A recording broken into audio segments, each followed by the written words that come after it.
nama aku Naomi Reda Rusbiadi Putri dengan NPM B1A025079 dengan mata kuliah Kriminologi.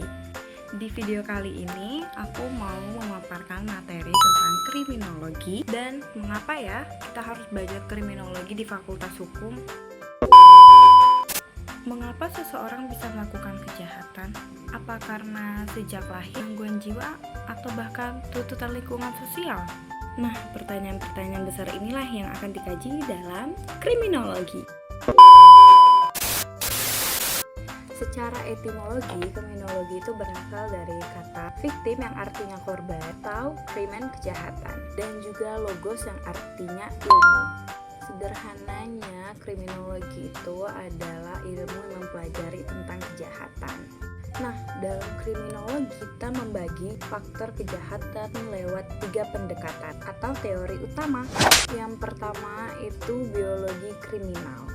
Ini mengkaji kaitan dengan geografis, fisik, maupun antropologis manusia dengan kecenderungan kejahatan.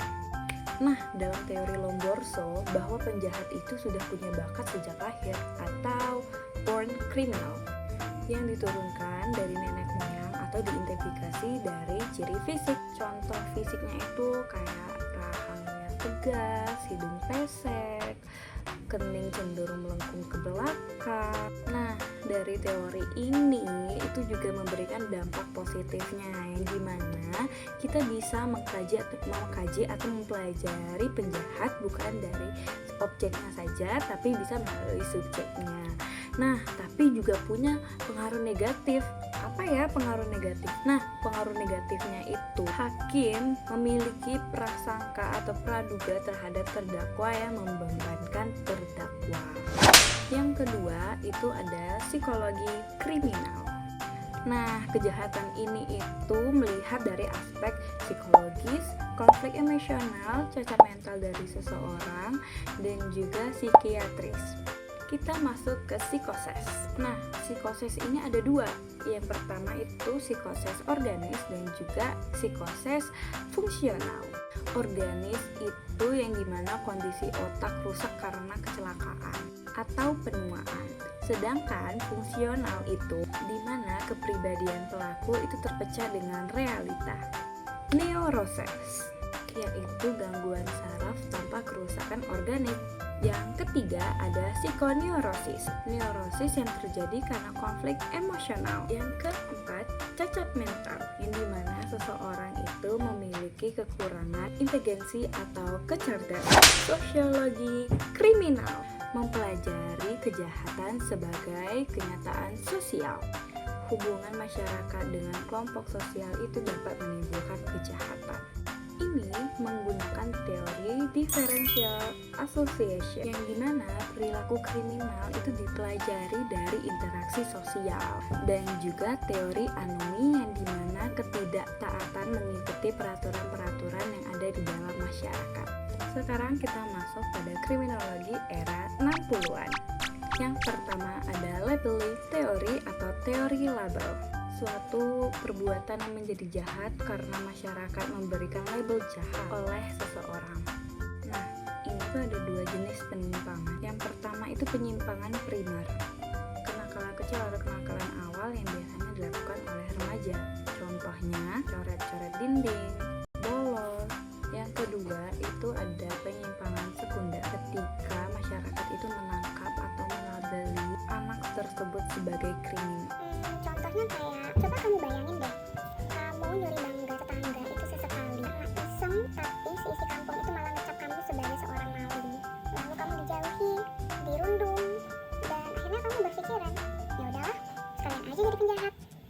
Nah, itulah labeling teori yang dimana itu hukum dan juga masyarakat yang memberikan cap kepada penjahat. Yang kedua ada konflik teori. Ya, intinya itu hukum itu dibuat bukan untuk keadilan semua orang, tapi melainkan alat untuk orang kalangan atas. Contohnya itu perilaku kelas atas yang sering banget merugikan orang banyak. Contohnya eksploitasi, perusakan lingkungan oleh korporasi, dan lain-lain. Kejahatan itu muncul karena adanya ketimpangan Ketiga, ada teori kontrol sosial. Ini itu adalah kejahatan karena lemahnya pengawasan dari keluarga, dari lingkungan sekolah, lingkungan kampus, atau dari orang sekitar kita. Lalu, kenapa ya kita harus belajar kriminologi di Fakultas Hukum? Jadi, kriminologi itu memiliki hubungan dengan hukum pidana.